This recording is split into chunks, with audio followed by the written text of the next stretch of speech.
and the year later they actually drop off. You don't want to be one of those kind of organization or an individual who achieves something and then falls off. Okay, so you have to continuously grow. Now talk about BAT. My first job, I joined this organization thanks to Sir, the great education I got from one of the most for money business school in the world. It is probably the cheapest business education you can get in the world, I think. And that's why the country, I'm so indebted, because the citizens paid for my education. Okay? Yes, I had to qualify, but to pay for this amazing education, the government paid for it, frankly, subsidized, isn't it? So I got that benefit, and we joined BAT straight out of the university, and I have not worked for anybody else in 17 years. And I tell you a secret, I've even not sat for another interview after the first one. Okay? So the reason is, this company kept me very busy, and it didn't even allow me time to go for higher studies or think of something else. Every single day there was new challenge, every single year there was something new thrown at me, and they didn't stop teaching me or coaching me through people from different part of the world. So all the professors from different very, very important universities came to teach us on management practices, leadership, and all sorts of things. So a lot of training and all that was there provided. The thing that really made me hooked on to BAT is not the success, not the opportunities, not all those things. There's certain 4 things, the guiding principles this company has. Okay? It is not like any other company. I don't know how many companies had this kind of thing, but my experience is only with BAT. There are 4 things. One thing is to have a guiding principle and a vision and all those. And the other thing is to live those. And I'll tell you with my experience how the company lives it. The guiding principles are open-mindedness. Okay? This company truly believes in open-minded thinking. You can have any idea that you can bring in. Okay? And there was one point in time when I was a marketing director, and my area director, the GM or CEO, wanted to make a pricing decision, which I felt was not the right one. And I said to him, I don't agree with you, sir. And by the way, there is no SAR culture in the company. Actually, it's very casual. So we fought about the logic. I was saying we should not do this. He was saying you should do this for a full afternoon. Okay? And we then decided that let's sleep over it, because it's a very, very important decision. It involves a lot of money and a lot of volume and share. And we slept over it. We came back at 9 o'clock the next day with both a lot of logic and analysis. And we fought till 11 o'clock. And then my boss said, okay, I see your point. Okay, so he accepted my decision. And the best thing is he had already communicated to his regional director that we will be doing this decision. So he had communicated that. So the open-minded practice of this company was very simple, that he understood my logic, he bought into it, and he called his boss and he explained to the boss that my decision was wrong. These are the new logics Srizad has given to me, and we are going with this. Okay. You do not see these values in many places in the world. Forget Bangladesh. Boss is always right. Boss is not always right in our culture, and we've grown up with that belief that I've seen that my boss doing to me, I try to do it with my direct reports. Okay? So open-mindedness in practice. Strength from diversity is another word. So we truly believe that people are diverse. Our product offers need to be diverse. We do not believe in one size fits all. All of these are there. So there are a lot of brand offers that we actually cater to the world. Unlike our competition, who believes in one size fits all, one brand for the globe. Okay, we have multiple offers. And the most important thing is we believe in individuals. So the brave company picks up a guy from Bangladesh, third world, promotes him and sends him to New Zealand. With my case, this has happened. When they asked me to go to New Zealand, I was like, are you really sure? I said, yeah. Not only we are sending you to New Zealand, we're promoting you also. And I went to that country thinking that I will be learning a lot. It's a developed world and all those things. In first month, I figured out I know quite a bit more than these guys. Okay. So the company knew that the basics, the best practices are very good in Bangladesh. This guy can contribute in New Zealand where the practices are not there, so he can help. At the same time, it will help me grow my confidence. So it was a win-win for the company. Today, Japan, a big hit. So if to be an entrepreneur, you have to try a few things and be ready to fail. As a young man, I don't have the money to try and fail. The company gave me the opportunity. Like I said, I have launched brands that failed on day 2. I've launched few brands that have been successful as well. But the entrepreneurial spirit is there. If you bring an idea, you can test it out. And in our industry, if you launch 10 offers, one of them succeeds. It's very, very simple. It's like that. And what's the last one, Fatma? I forgot. Enterprising spirit, I've said. Strength from diversity, I've said. Sorry? Open-mindedness, I've also said. There is one more. It will come to me. So what I'm saying is that this company believes in these values, they put it up, and they practice it. And the reason why we are successful around 180 countries in the world is because we believe in the diversity. We work with different individuals.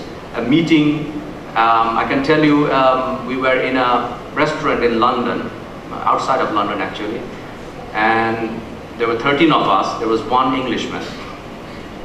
And we were joking to him that we tried to order fish and chips and the restaurant ran out, but they had chicken curry.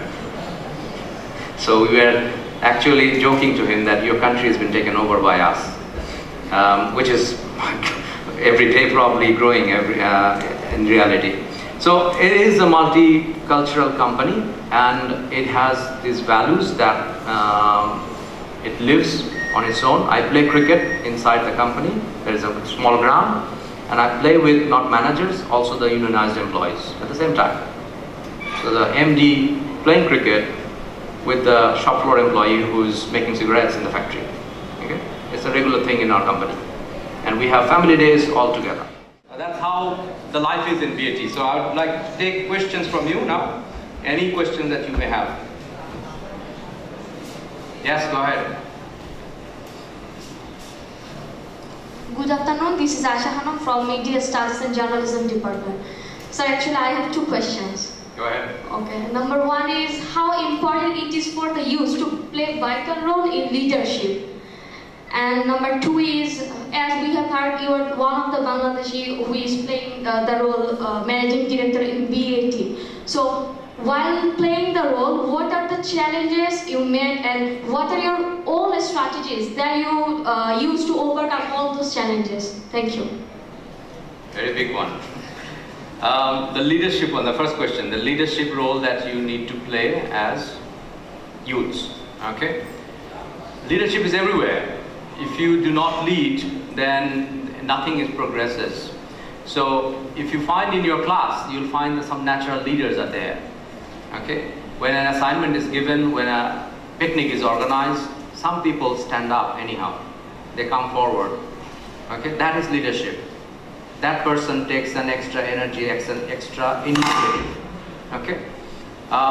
When I was in IBA, I played cricket like Sar said, and my ambition was to become the captain of the team. And I started organizing the team. I started taking the responsibilities. And year 2, I became the captain, year 2, year 3. And I enjoyed thoroughly leading that team. A collection of equals in a cricket team, everybody's equal. Okay? And guess what? At my interview, that's what they asked the most. What did you do to lead the team? What thinking, what kind of style you actually adopted? So you have opportunity to lead anywhere, starting even from a class party. Okay? That's where you bring in your creativity, your new ideas. You unleash yourself. Okay? So grab any opportunity to lead. And as you are growing up, as you are taking more responsibilities, start trying to fix things that are not right to you. And start small, but think big. Once you achieve 1 or 2 successes, you can grow your wings. You can think bigger. Okay? You saw my video. I only said, maybe I want to be a head of brand. I didn't know what I was saying. Okay? But once I said it, I started dreaming, believing in it. And I got there. As I was seeing that I will make it as head of brand, I started thinking, what next after that? Okay? My ambition was to become the MD of this company. I achieved that. Now I'm thinking, what next? So you keep on growing your dream as well. Okay? The second question was how I did what I did or something. Okay? There's no rocket science in it. Okay? All the virtues that I mentioned, not necessarily I was a genius and I figured it out and I did all of those things. But what actually I was trying to say is these are the values that I learned through my journey and I'm trying to share it with you guys. Okay? There's no shortcut to hard work. From day one, you have to work hard. You have to find out what you need to do. Learn as much as you can. Be curious. Like I was trying to say that I was doing marketing, I tried to understand how corporate social responsibility of an organization is done. How do we plant trees and how do we do other things? How do you engage with the government? What kind of revenue contribution you are doing? How you can actually improve the company's performance by pricing better. Okay. So all of these things you have to just follow. That have the curiosity, try to understand, and be humble about what you are achieving. I can say I worked 17 years in British American Tobacco in Bangladesh and New Zealand, Australia and Pakistan. Okay? And I was also responsible for Sri Lanka and Afghanistan and Maldives. And I can tell you, I do not have a single known enemy in the company. I cannot say that this person has a serious conflict with me and maybe trying to work against me. I do not have a single one. Okay, so try to respect others, try to work with them and grow from others as well. And don't forget to learn from the mistakes others are making. Rather than you making that mistake and learning from it, which is called the School of Hard Knocks, watch what others are doing. Everybody around you are making mistakes, maybe not learning from that, but you should learn from it. Okay. That I used a lot in my career. And the other thing is, there was a book I was reading which says that an athlete cannot win a race with money in his pocket. He needs to run with a dream and believe in his heart. Okay? And run as fast as he can. Good example, went to New Zealand. I got a promotion, as I mentioned. Okay? It never happened. They gave me a promotion. I went there as group brand manager for the premium brands. So the market was divided into two. There was a guy looking after premium, guy looking after the lower price, value for money brands. So 1 year later, my boss said, this guy who is looking after the value for money brands is moving to another market. And I'm not going to fill that role. I'm going to make you look after the entire portfolio. You cool with that? And I said, yeah, sure, why not? I did not ask him how much more you're going to pay me. Okay. I saw an opportunity, I could actually manage the entire portfolio. What a great idea. And as I was doing it, 1 year later, they made me the head of brand, gave me the promotion, gave me everything that comes with it. Okay? So I did not ask for any of the international postings that I got in BAT. The company gave it to me because of my learning opportunities. Okay? But I did want this job of managing director. Because that's the pride factor. And I could have chosen to go anywhere else in the world. My first choice was to come back to Bangladesh and be the first managing director, if I could. Okay? So be proud of your country, be proud of what you are. Never shy away, because no matter how far you run, Made in Bangladesh will be in your heart, in your system. You cannot rub it out. Okay, and that's what you should be proud of.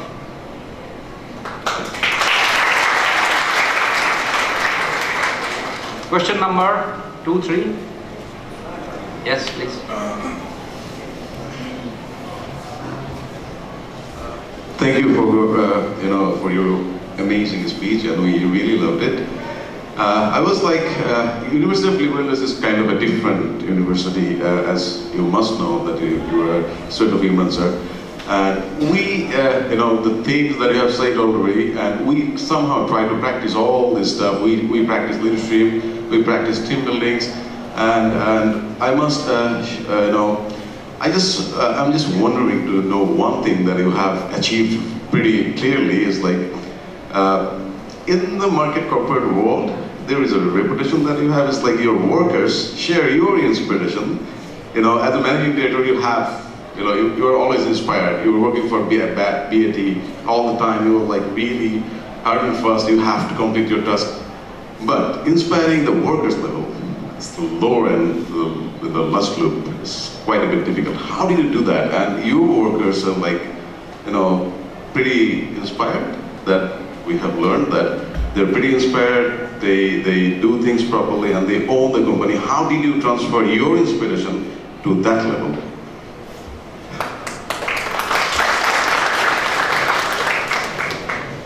The first thing is we do not have the glass ceilings.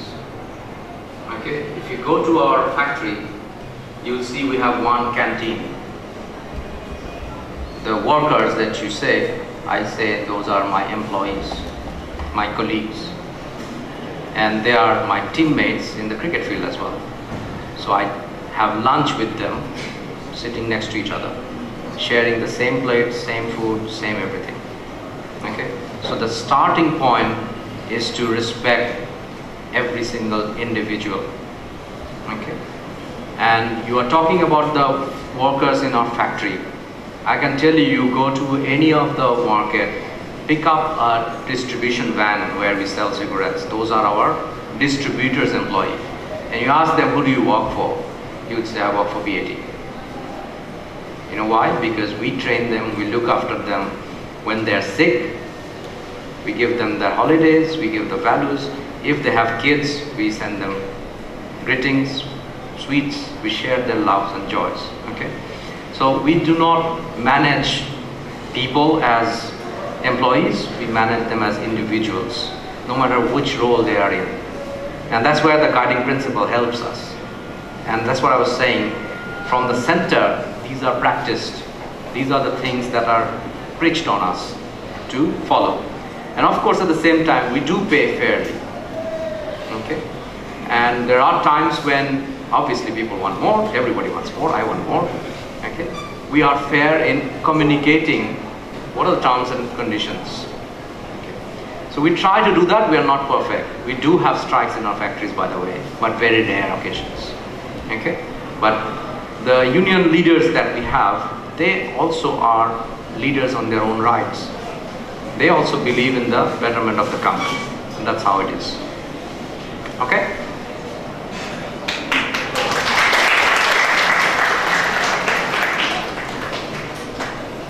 Questions? Or we wrap it up now? Thank you, give me chance. Sir, I have a question that is, are you love your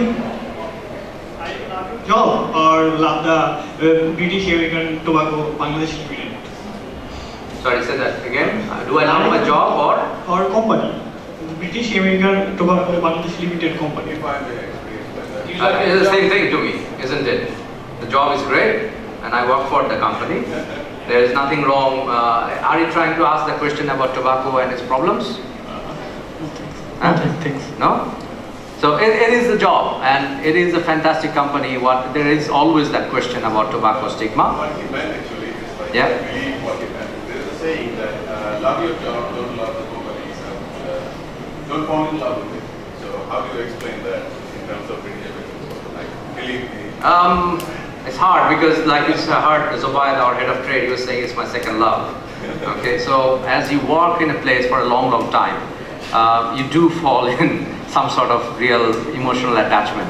You can't hide it. We are probably one of the very few companies in the country who have an ex-managers club. They congregate regularly and talk amongst themselves and enjoy each other's company. We often invite our ex-managers anytime we are doing anything big, celebration or launches. So we keep in touch. So we are very, very proud community, and it's not like only working. If you leave us, you still are part of us. Okay, that's how we work. Yes, please. Can I know your horoscope, and do you believe in bad luck? That's it. Yes, I do believe in bad luck. It happens to me all the time when I'm batting. I get out and I wish I had said my prayer and I could hit a 4. Yes, I do believe in bad luck.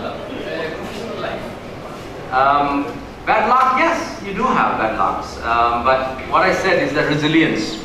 You need to have that resilience to overcome what you think is a bad luck.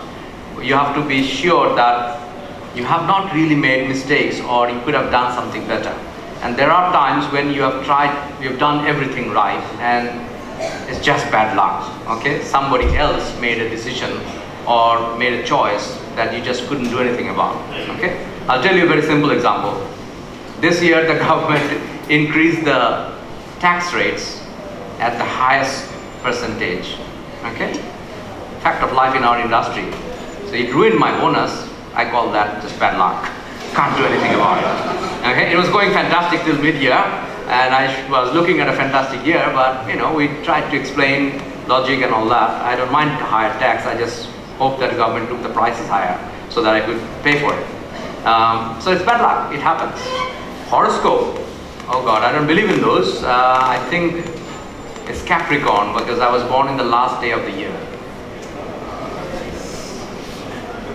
Last question. Okay. We all know that the corporate world is full of competition, or to be said in general language is politics. So how do you manage those politics which you have faced in your career? And do you think this politics is helpful for your employees? And as an MD, BAT, do you ever took any initiative to minimize those politics? Or do you think this is necessary to minimize those politics? As human beings, politics will be there. Okay, we try to have a club, we try to have a cloud, and we try to influence others. It will be there. You cannot eradicate it. Okay, what you should have is healthy competition. Okay, and like I said, that I have grown faster than a lot of people in the corporate life. Okay. So the people who were my bosses, I've crossed them along the way as well. But I have never seen anybody feeling jealous, hostile towards me. One thing that is great in this company is that people appreciated that maybe I have better talent, maybe I was doing better things, maybe my stars were better, whatever. But they didn't believe that my success was a failure for them, or they were trying to backstab me or anything. So somehow we have this culture in the company. Okay? So once somebody gets promoted, the peers actually celebrate, and they're only looking for when that treat is gonna come. So they are not going to say bad things about the individual, oh, he got it unfairly, this and that. So we try to ensure that all the promotion and the progression, the posting decisions are as fair as possible. But you can never be fair because as human, we will make mistakes, and no matter whether you take the right decision, somebody may feel differently. But what we try to do is to provide the explanation why we have done what we have done. So as an MD, yes, I know there are politics in the organization, but we try to minimize it and make sure that it does not affect our judgment. Okay, and that's why we have certain practices in the organization which tries to minimize the impact of it. So decisions are not made by one individual, it is made by a committee. That's how you minimize it a little bit.